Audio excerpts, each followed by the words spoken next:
সত্যি এই বছর আমাদের কৃষ্ণনগরে ঠাকুর মুখ তুলে চেয়েছেন। হ্যাঁ মহারাজ, ধান একেবারে পরিপূর্ণ হয়েছে। তা কবে ধান কাটা হবে পুটির বাবা? সপ্তাহখানেকের মধ্যে ধান কাটতে হবে।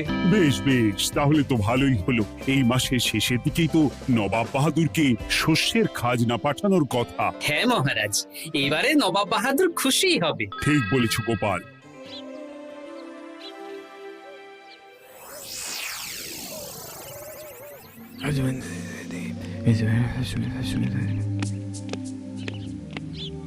প্রণাম খাম্বাজরাজ। ওই তো কৃষ্ণনগরের মন্ত্রী চলে এসেছে। ও, এর কথাই তুমি বলেছিলে? হ্যাঁ, ওই রাজ্যের সব খবরাখবর আমায় দেয়। ইনি কে? ইনি হলেন জমিদার কেশকান্ত বর্মন, আমার রাজ্যেরই দক্ষিণ পশ্চিম গ্রামের জমিদার, আমার প্রিয় বন্ধু। নামটা বেশ অন্যরকম, কেশকান্ত। আসলে ওদের বংশ পরম্পরায় সকলের উন্নত ঘন কেশ আছে, তাই ওদের পরিবারের সবারও নামে একটা করে কেশ আছে।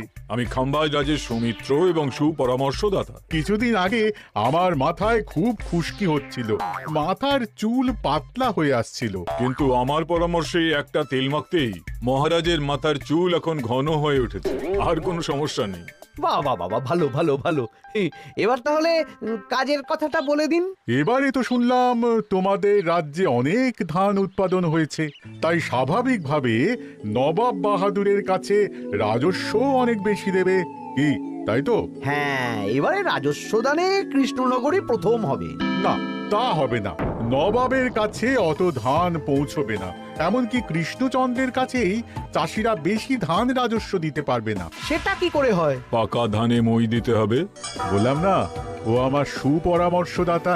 হ্যাঁ, আমার মন্ত্রীকে বাণিজ্যের কাজে বাইরে পাঠিয়েছি কিছুদিন, তাই কেশকান্ত মাঝে মধ্যেই আমার কাছে আসে, গল্পগুজব করে আর সুপরামর্শ দেয়। কিন্তু আমি কি করব?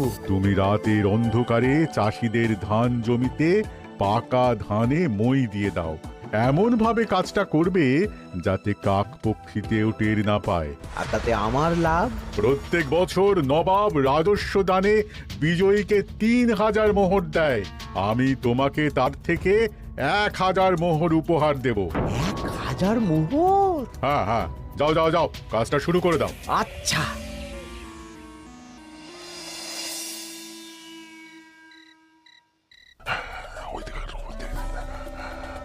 তাহলে আর দেরি কেন? মন্ত্রী মশাই কথা মতো কাজ শুরু কর। হ্যাঁ হ্যাঁ, চল।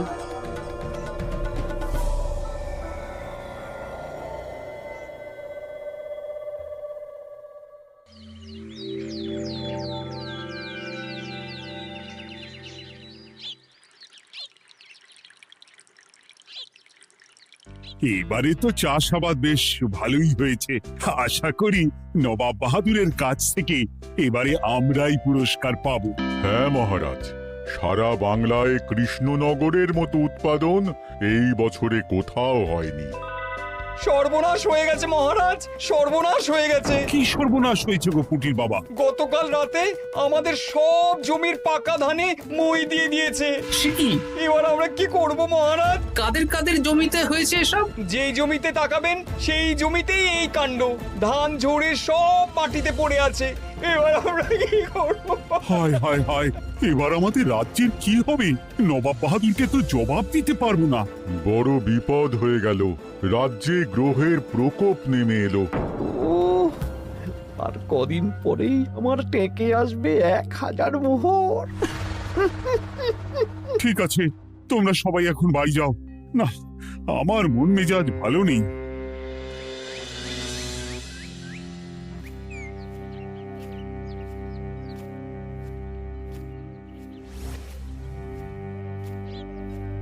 ওগো, তুমি শুনেছো কি হয়েছে? পুঁটির মা হাউ হাউ করে কাঁদছিল গো। হ্যাঁ গিন্নি, পুঁটির বাবা কয়েকজন চাষি ভাইদের নিয়ে রাজসভায় এসেছিল। শুনলাম রাতারাতি কে বা কারা চাষ জমিতে পাকা ধানে মই দিয়েছে। কত বড় সর্বনাশ হয়ে গেল বলো, কি হবে গো? কি যে হবে ভগবান জানে। বলি তুমি পারলে না পুটিদের একটু সাহায্য করো। হ্যাঁ, আমি মনে মনে ভেবেই রেখেছি বুঝলে, এবার বেতন পেলে পুঁটিদের বাড়িতে মাসোহারার জিনিসপত্র দিয়ে আসবো। নবাব বাহাদুরের কাছে মহারাজ খাজনা কিভাবে দেবেন? সেটাই তো বুঝতে পারছি না। আপনি এত চিন্তা করবেন না। রাজবাড়ির ভাড়ার থেকে আপাতত কিছু বস্তা ধান পাঠানোর ব্যবস্থা করুন। তারপর নবাব বাহাদুরের কাছে গিয়ে বলবেন, আস্তে আস্তে সব দিয়ে দেবেন মহারাজ। তাই করতে হবে, তাছাড়া তো আর অন্য কোনো উপায় দেখতে পাচ্ছি না। কিন্তু এবারে আর আমাদের মান রক্ষা হবে না। দেখি 2-1 দিনের মধ্যেই যতটা সম্ভব ভাড়া থেকে ধান পাঠানোর ব্যবস্থা করব।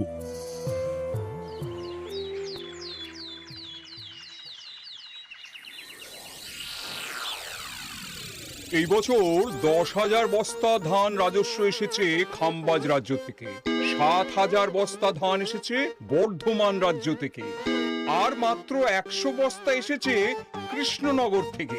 তাই এই বছরের বিজয়ী রাজ্য হচ্ছে খাম্বাজ রাজ্য। খাম্বাজ রাজ্যের রাজার হাতে 3,000 মোহর উপহার হিসেবে তুলে দিচ্ছেন। আর কৃষ্ণচন্দ্র, তোমার রাজ্যের এরকম হাল কেন? এবারে আমাদের সমস্ত রাজ্যের পাকা ধানে কেউ বা কারা মই দিয়ে দিয়েছে। সেসব তোমার মাথা ব্যথা, আমার ধান কোথায়? 100 বস্তা ধান রাজস্ব, কম করে 800 বস্তা ধান রাজস্ব দেওয়ার কথা, কিন্তু তুমি তোমার কথার খেলাপ করেছো। এই বছর আমি নিরুপায় জাহাপানা। আমিও নিরুপায়।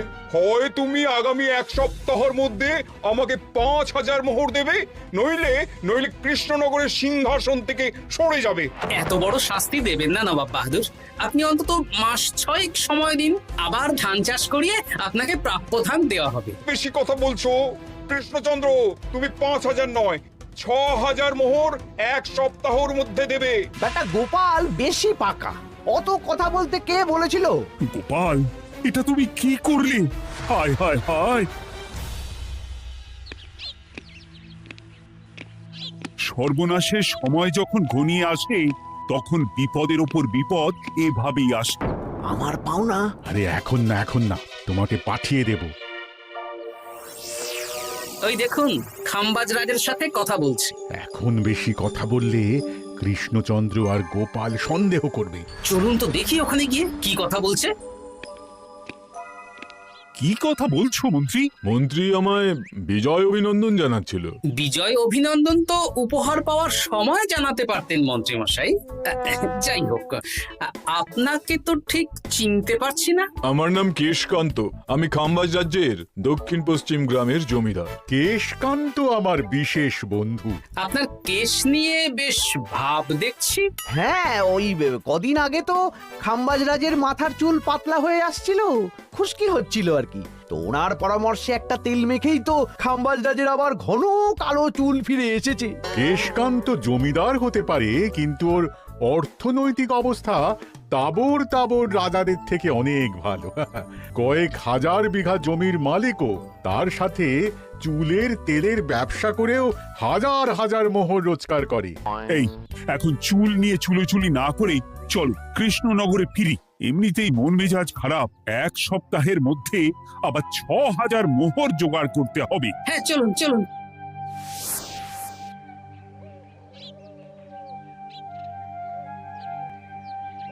আচ্ছা মন্ত্রীমশাই, আপনি এই কেশকান্ত জমিদারের ব্যাপারে এত কিছু জানলেন কি করে? ওনার সাথে তো আমাদের আজই প্রথম দেখা। হাওয়ায় কত খবরই ভেসে আসে, সেরকম আমার কানেও এসেছিল। এসব বাদ দাও। গোপাল, মন্ত্রী, দুজনেই ভাবনা চিন্তা করো কিভাবে 6,000 মোহর জোগাড় হবে। পাকা ধানে মই পড়লো, এখন আবার এত বড় বোঝা। আমার কাছেও মহারাজ বেশি অর্থ নেই, সব মিলিয়ে মিশিয়ে ওই 150 থেকে 200 মোহর মতো আছে বাড়িতে। যদি বেশি থাকতো আমি আপনাকে নিশ্চয়ই সাহায্য করতাম মহারাজ। তাও করতেন কিনা সন্দেহ। তুমি চুপ করো। মন্ত্রীমশাই ওই লোকটাকে জানলো কি করে? এই লোকটাকে তো আগে দেখারই কথা না। না, ব্যাপারটা নিয়ে ভাবতে হবে। চলুন চলুন।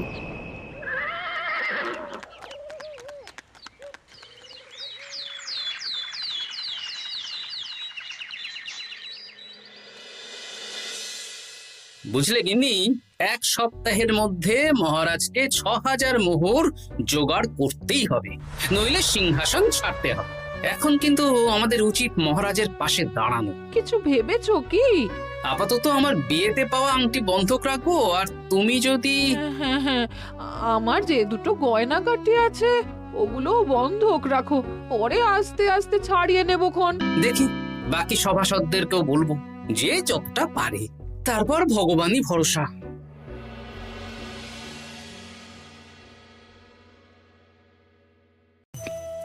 আপনি এত চিন্তা করবেন না মহারাজ। চিন্তা না করে কি আর কোনো উপায় আছে? সিন্ধুকে যা আছে তা দিয়ে 3000 মোহর হয়ে যাবে, কিন্তু তারপর আর কি করব? এবার কি নিরুপায় হয়ে জায়গা জমি বিক্রি করতে হবে? কিছু একটা করতেই হবে। আপনি গোপালকে একবার বলে দেখুন, প্রত্যেকবার যখনই বিপদে পড়েছেন তখন গোপালই আপনাকে বাঁচিয়েছে। দেখি আগামীকাল রাজসভা শুরু হওয়ার আগে গোপালের সাথে ব্যাপারটা নিয়ে আলোচনা করব।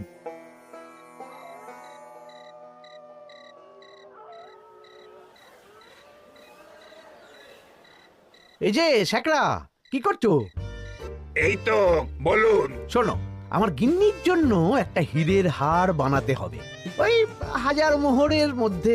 1000 মোহরে তো হীরের নাক, কান, গলা, হাত, পা সব গয়না, এই সব গয়না হয়ে যাবে মন্ত্রীমশাই। তাহলে বানাও, এই নাও 1000 মোহর। ওরে বাবা, মন্ত্রী মশাই, 1000 মোহর! এই মন্দার বাজারে এত মোহর কোথায় পেলেন? গতকালই তো বললেন আপনার কাছে 150 থেকে 200টা আছে। সে যেখান থেকেই পাই, তাতে তোমার কি? না, আমার কিছু না।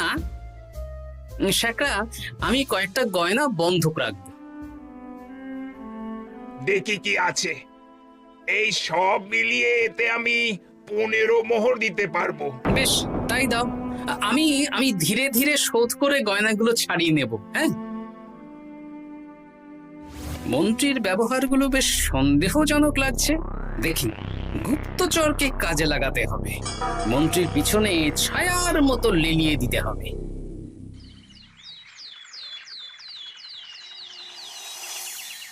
মহারাজ, আমি চেষ্টা করছি আপনার এই মোহর কিভাবে জোগাড় করা যায়, আপ্রাণ চেষ্টা করছি। দেখো, বা আমি 3000 মোহর পারবো, কিন্তু তার বেশি হলে জায়গা জমি বেচতে হবে, হাতে যে বেশি দিন সময়ও নেই।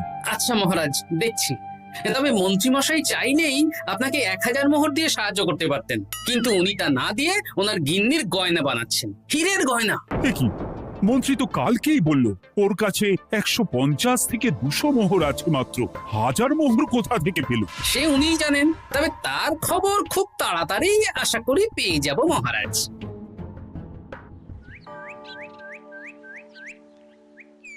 কাজটা একদম ঠিক করলেন না মন্ত্রীমশাই।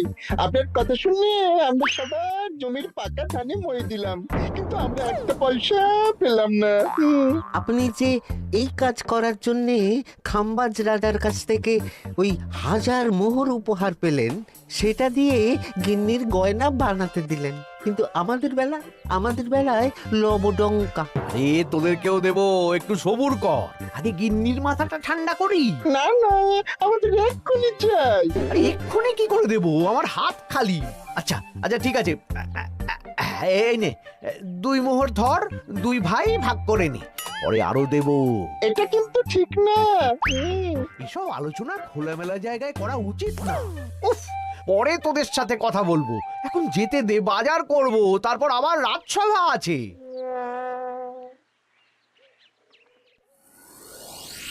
আচ্ছা, এই ব্যাপারটা মহারাজকে আর গোপাল দাদাকে জানাতে হবে।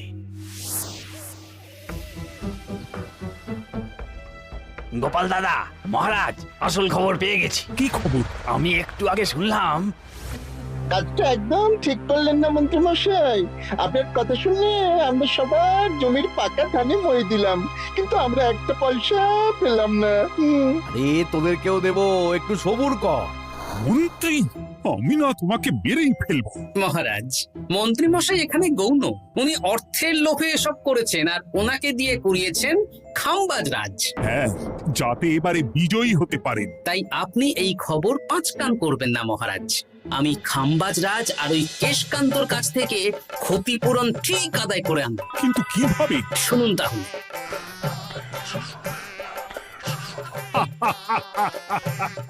দারুণ বুদ্ধি। তাহলে এখন আসি মহারাজ, কাউকে কিচ্ছু বলার দরকার নেই। আপনি শুধু আগামীকাল সন্ধেবেলা খাম্বাজ রাজের দরবারে চলে আসুন, পারলে নবাব বাহাদুরকেও সঙ্গে করে নিয়ে আসুন। হ্যাঁ,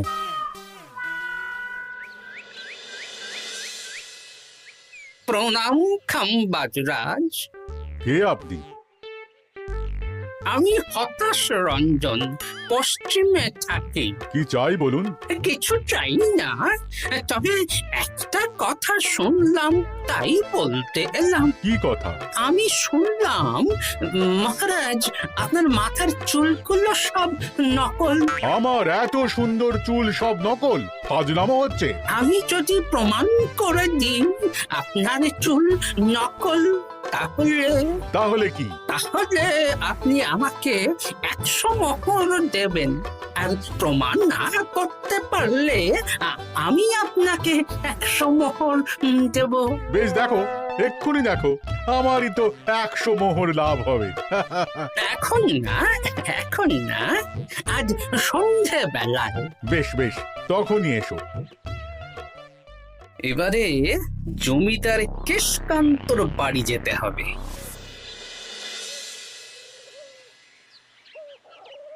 জমিদার মশাই বাড়ি আছেন? কে মশাই আপনি? আমি হতাশ রঞ্জন, পশ্চিমে থাকি। আমি বিশাল ক্ষমতাশালী লোক। কিসের ক্ষমতা? আমি রাজরাজাদের মারধর করি, চুল ধরে টানি, শাস্তি দিই। এসব কি উল্টোপাল্টা বলছেন? খাম্বাজ রাজ আপনার বন্ধু না? হ্যাঁ, প্রিয় বন্ধু। ওনাকেও আমি আপনার সামনে চুল ধরে টানবো, কিন্তু উনি কিচ্ছু করতে পারবেন না। উনি আপনাকে শুলে চড়াবেন। কিছুই করতে পারবেন না, বললাম না আমি বিশাল ক্ষমতাশালী লোক। বিশ্বাস হচ্ছে না তো?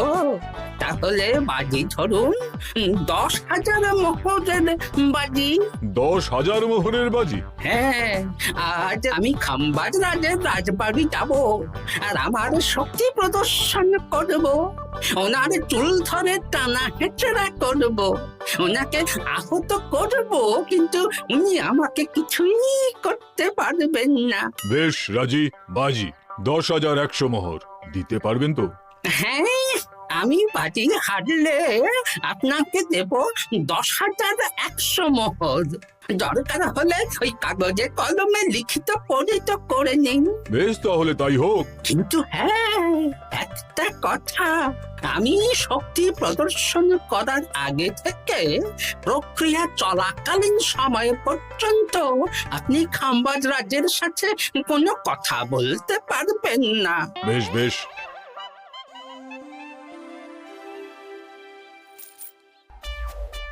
তাহলে শুরু করি।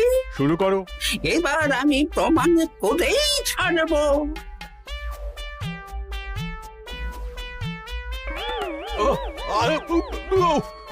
লাগছে লাগছে, বাবারে, লাগছে এই সেরেছে। লাগছে, এ তো সত্যি সত্যি চুল ধরে টানছে। লাগছে লাগছে, বাবারে, বাবা।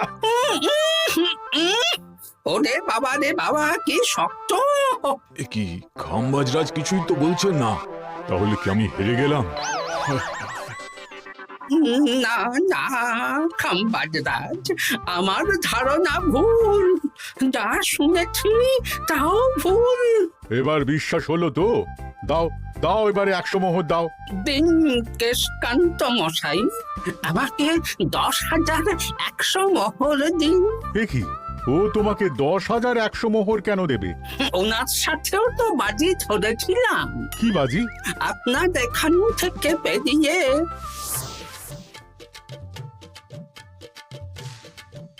এবারে দিন তো দেখি, সব কাগজ কলমে লেখা আছে। এই নাও। হায় হায় হায় হায়। সাবাস গোপাল, সাবাস, তুমি আমার মুখ রক্ষা করেছো। গোপাল, কৃষ্ণচন্দ্র, নবাব বাহাদুর, আপনারা? হ্যাঁ, আমি গোপাল। এটা ছাড়া আর কোনো উপায় ছিল না খাম্বাজরাজ। আপনি আমাদের মন্ত্রীর মাথা খেয়ে যে জঘন্য কাজটা করিয়েছেন সেটা তো আর প্রমাণ করতে পারতাম না, তাই ছলে বলে কৌশলে আপনার প্রিয় বন্ধুর কাছ থেকে আদায় করে নিলাম। হ্যাঁ নয়, হ্যাঁ।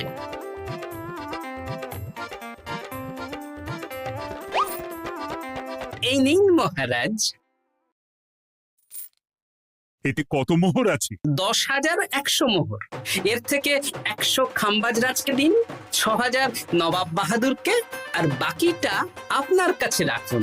এত ধান নষ্ট হলো। কৃষ্ণচন্দ্র আমাকে সবটা বলেছে, আর ওর মন্ত্রীকেও নিয়ে এসেছি। ধোলাই খেয়েই সব বলে দিয়েছে। এই কে আছো? কৃষ্ণনগরে মন্ত্রীকে নিয়ে এসো।